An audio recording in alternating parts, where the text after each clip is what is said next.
bajugunywe muri ibi byobo harimo n'impinja nk'uko bigaragarira mu myenda yakuwe muri ibi byobo. Imibiri isaga 100 y'abazize Jenoside yakorewe Abatutsi yabonetse mu rugo rw'uwitwa Simbizi François. Uyu Simbizi François yaje guhamwa n'icyaha cya Jenoside, arakatirwa, arafungwa, ariko aza kugwa muri gereza. Ubwo ibi byobo byabonekaga muri uru rugo habaga umugore wa Simbizi n'abana be.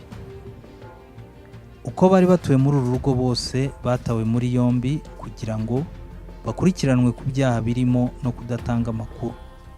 Ari ubukwe twize kugira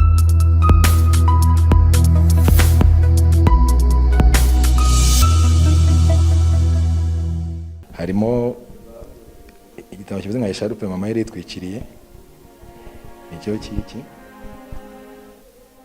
Cyamatare Eugene, umwe mu batutsi barokokeye ku Kivugiza i Nyamirambo, arimo kutwereka imyambaro ya bamwe mu bantu yashoboye kumenya mu mibiri iherutse kuboneka mu byobo ahitwa Kuryanyuma mu murenge wa Nyamirambo. Mu myambaro yashoboye kumenya harimo n'igitambaro mama w'umubyara yari yitwikiriye. harimo igitabo kivuze nka Esharupe mama yari yitwikiriye nicyo kiki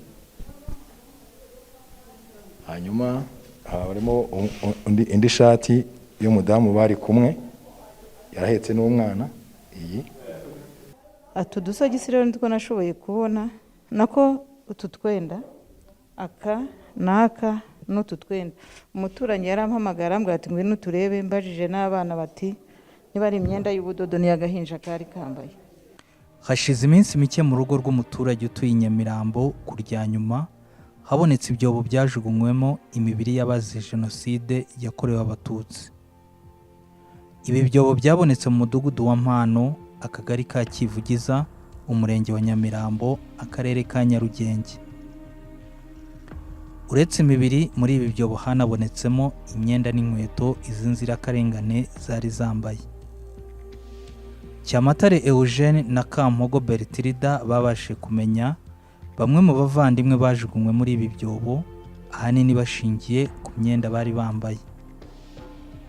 Jenoside yabaye Cyamatare Eugene afite imyaka 14 y'amavuko. saa 4 za mu gitondo haje abasirikare, harimo n'uwitwa Ndekeza Sumani twese duturanye hano ruguru. Ndekeza Sumani yinjira n'umuhoro, tumaze kwifungirana mu nzu, babeshya papa ngo nabaha amafaranga baramureka. Nibwo rero mu gufungura n'injiranye umuhoro amutema, papa ashaka kurwana nawe, yagerageza kurwana nawe iranga bivyo busa, ariko yabonye ko munaniye abasirikare bahita bamurasa. Ariko yabanje kumutema ku maboko, ko ndi yafashe umusego akayakinga umuhoro, ariko iranga aramutema. Nibwo bamurasiye mu nzu. Nagumanye ne mu rugo na mama na murumuna wanjye umutoya, ko wo hagati bamaze kumukubita ubuhiri, haje imodoka ya Croix Rouge imujyanye no mu onkre wari mu rugo, n'umwana yita Fabrice waje kudusura, nyine turanye bari inshuti yanjye. Abo bose babatwara mu modoka bajyanye Croix Rouge babishyira ku Gitega. Hari umukobwa bita Gata wabaga mu rugo yasenganaga na mama, niwe yabwiye mama tereka mbaherekeze, aherekeza aho petit frère no oncle kugira ku Gitega. Urumva we yarafite irangamuntu y'abahutu, ntabwo ntacyo yagombaga kuba abahageze bamureba irangamuntu. Ahubwo ati wevamo, avamo, ariko arareba kuntu babishe ku rukuta rwo kurana Terakome. Nibwo yagarutse atubwira ati birarangiye. Mu bantu bajugunywe muri ibi byobo harimo n'impinja nk'uko bigaragarira mu myenda yakuwe muri ibi byobo. Imibiri isaga 100 y'abazize Jenoside yakorewe Abatutsi yabonetse mu rugo rw'uwitwa Simbizi François. Uyu Simbizi François yaje guhamwa n'icyaha cya Jenoside, arakatirwa, arafungwa, ariko aza kugwa muri gereza. Ubwo ibi byobo byabonekaga muri uru rugo habaga umugore wa Simbizi n'abana be.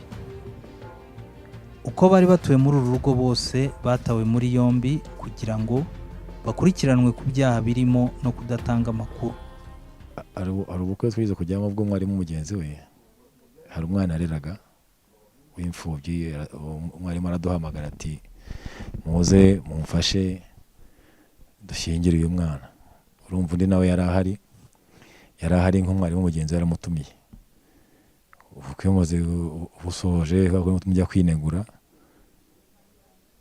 nimwo nabajije uriya uwo mukecuru Petronila nyine uwo nguwo, ndamubaza nti ariko iwawe ko umugabo yari akomeye hari na bariyeri hafi aho, nta bantu baba baraguyeho? Anyuka inabi cyane, bigaragara ko nkaho mubeshyeye, atavuga ngo ntangiye kuzana amahane yanjye cyangwa iki.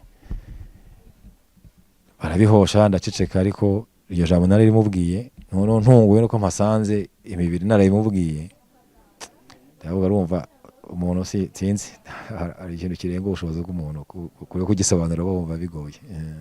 Igikorwa cyo gushakisha iyi mibiri cyatangiye nyuma y'uko umwe mu bantu wari umaze igihe kirekire abizi atanze amakuru. Nza hano bahamagara kuri iki gikorwa hari ku wa gatandatu, nibereye muri gahunda zanjye, barahamagara ati ngwino urebe hano hantu hari icyobo cyahabonetse, urebe ko nta muntu waba urimo. Nahise nza, ariko naje ntazi rero ngo icyobo kiri he, ni mu yihe nzu cyangwa iki. Gusa barandangira ko natunguwe no kwinjira ahantu nsanzwe nzi.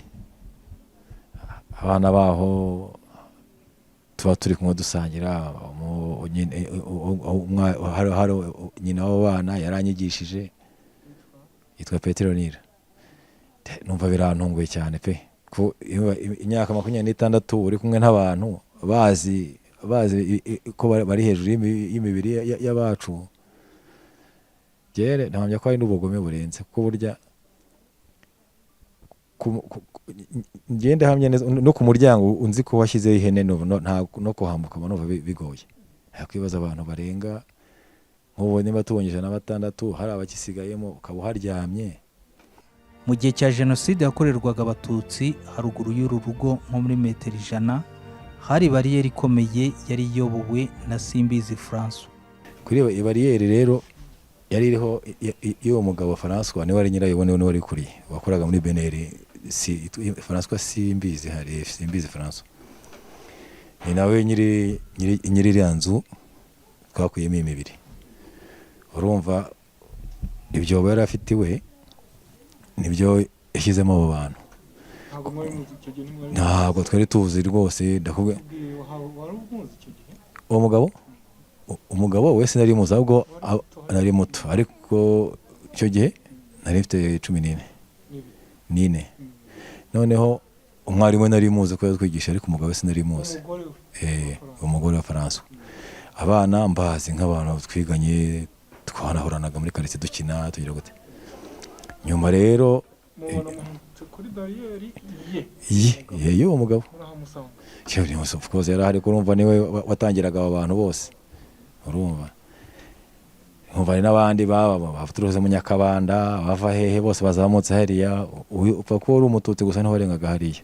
Mu gihe cyo gushakisha imibiri hanatahuwe ibikoresho byakoreshejwe mu kwica izi nzirakarengane. Kino kidebe nicyo cyari kirimo esanse banazemo batwika, kugira ngo basibanganye ibimenyetso. N'aya mapine rero nk'iriya ringi ko yahiye, n'amabuye bagiye bagerekaho hejuru babaturaho.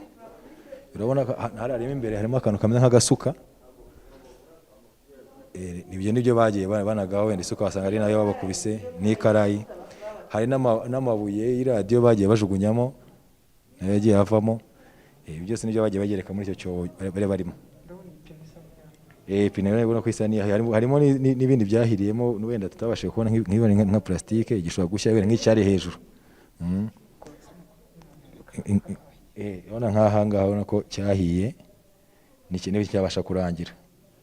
Ukurikije uburyo imibiri yabonetse igaragara, bishwe urupfu rw'agashinyaguro kuko bicishijwe ibyuma, amabuye, ndetse baza no gutwikishwa essence.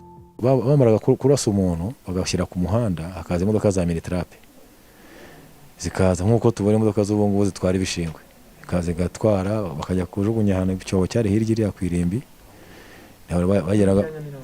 Bagenda batwara abantu bagenda babajyanayo.